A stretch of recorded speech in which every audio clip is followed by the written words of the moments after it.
Let me tell you about the day a luxury SUV blocked my old pickup at the mailbox and changed the fate of an entire community, and not in the way anyone expected. See, sometimes the universe decides to give you front row seats to your own revenge story, and let me tell you, the ride is bumpy, loud, and full of potholes, but damn does it deliver at the end. The morning air was sharp as a knife's sunlight bouncing off chrome. I'd barely killed the engine when Helena Whitmore Queen Bee of Maplewood Estates glided out of her silver Range Rover, heels clacking on the pavement, diamonds flashing with every dismissive flick of her hand.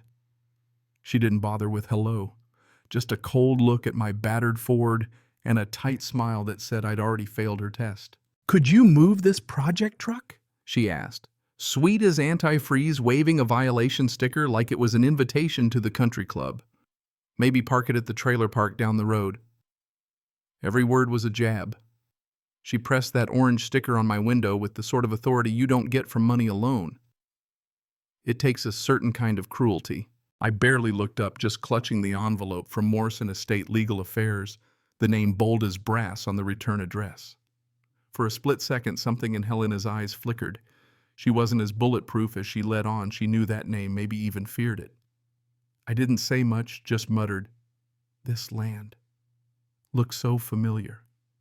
Truth is, I'd played on these hills as a kid, long before the mansions and the manicured lawns. And I could still feel the weight of my grandfather's old brass key pressing in my pocket, like it was trying to remind me of something important. Helena strutted back to her Range Rover, called over her shoulder, "I trust we understand each other," and vanished into her fortress of designer homes and artificial lakes. But that look she gave my legal envelope stuck with me. It was the look of someone with secrets. See, my grandfather always said, "Jake, they might buy houses, but this land'll always be Morrison land." I used to think that was just old man talk, clinging to a past nobody else remembered. But standing there watching Helena's kingdom, it suddenly felt more like a prophecy. Back at my place, I opened up that envelope. Heavy paper, serious seals, something big. Grandpa's voice echoed in my mind, "Never sign anything when they're being nice to you, boy." I figured he was talking about car salesmen, not real estate sharks. But as I unfolded the old survey maps and legal docs he'd stashed away, I realized he'd been getting me ready for a much bigger fight. Turns out everything in Maplewood Estates, every brick, every blade of imported grass, was sitting on land my family had leased out decades ago. And the lease had expired years back. But the punchline, Helena, who'd spent the morning bossing me around, was actually living on my land, and she damn well knew it. That night I dug deeper, opening the old family safe with Grandpa's key. Inside, yellowed surveys, dusty folders, a hand-scrawled note. Land lease 1995 to 2035. Pinnacle Development defaulted 2005. The developer was supposed to pay rent but skipped out. And all those homeowners in Maplewood, they were sitting on a ticking time bomb. The road in and out, the only road, was excluded from the lease. My family still owned it. They were all landlocked unless I said otherwise. I sat on the porch looking down at the sparkling lights of a community built on a lie. I could hear Grandpa's voice. "This land is always ours." And now legally it was about to become mine again. Helena's little sticker war was about to blow up into a full-blown siege. I spent the next day studying law books and hunting down county records with Maria Rodriguez, a courthouse clerk who knew her way around Texas property law. The more we dug, the worse it looked for Helena. Lease violations, hidden documents, a paper trail pointing straight to her as the bankruptcy trustee who'd kept hundreds of families in the dark. No wonder she'd been rattled at the mailbox. That's when Helena came knocking, attorney in tow, acting sugar sweet, trying to buy me out for peanuts, $800,000 for a ranch worth millions. But the fine print in her offer, I'd have been taking on all the mess she and the developer left behind. My grandpa's advice rang in my ears. I refused and the mask slipped. "You'll regret this, Jake Morrison," she hissed as she stormed out. "Never trust someone who calls you family one day and a parasite the next." So I started getting creative. If Helena wanted to play hardball, so could I.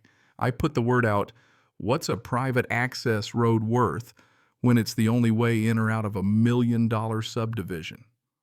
Turns out a hospital nearby was looking to buy an emergency route. Deal done, $2.1 million. No HOA approval needed. The next morning, residents woke up to hospital barriers blocking their private road. Ambulances came and went. BMWs and Teslas. Not so much. Cue chaos.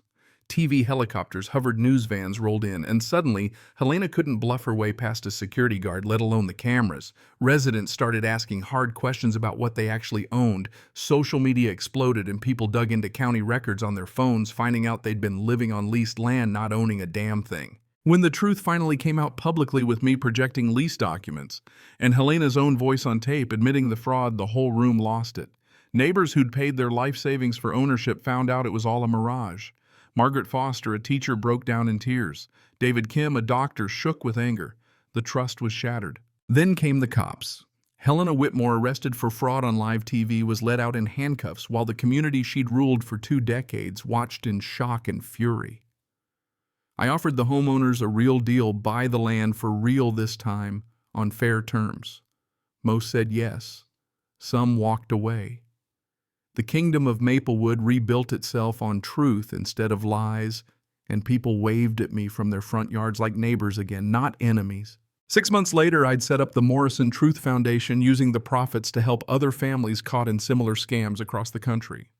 Turns out we weren't alone. Land fraud was everywhere, hiding in plain sight. The foundation grew, fighting for justice, one case at a time, making sure nobody else got suckered like the folks in Maplewood. And Helena, she got 4 years in federal prison and a lifetime ban from real estate, plus a pile of restitution to the families she betrayed. Her empire, built on sand, collapsed overnight, and justice, real poetic, satisfying justice, rolled right over her like one of those ambulances on the new emergency road. You know, the real lesson here is that arrogance is blind, but integrity always plays the long game. My grandfather's advice, never trust smiles when money's on the table, saved not just my family's land, but hundreds of others.